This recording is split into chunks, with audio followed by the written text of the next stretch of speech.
Sa gitna ng hagupit ng masamang panahon, patuloy pa rin ang paghahatid ng Bulacan PNP ng isang malawakang rescue operation para sa mga nasalanta ng bagyong Persing.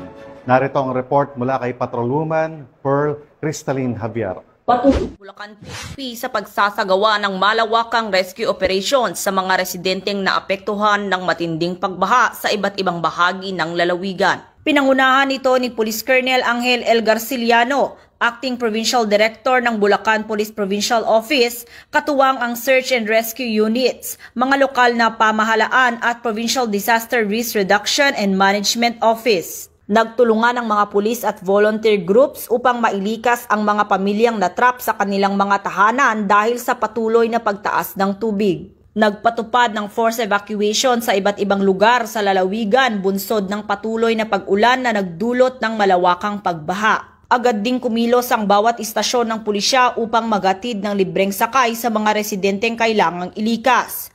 Gumamit ng mga police trucks, patrol vehicles at rubber boats upang ligtas na mailipat ang mga residente sa mga itinalagang evacuation centers. Bukod sa pagsagip sa mga nasalanta, naglunsad din ang kapulisan ng relief operations katuwang ang mga ahensya sa lugar. Ayon kay Police Colonel Garciliano, ang pangunahing layunin ng hanay ng kapulisan ay tiyakin ang kaligtasan ng bawat mamamayan.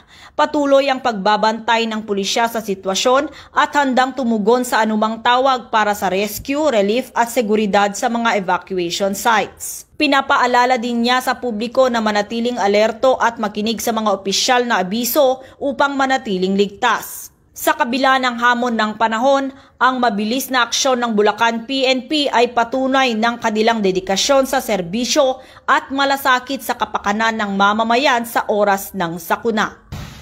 Mula dito sa Bulacan Police Provincial Office, ako ang inyong PNN correspondent, Patrolwoman Pearl Crystalline Javier, alagad ng batas, tagataguyod ng Balitang Pulis.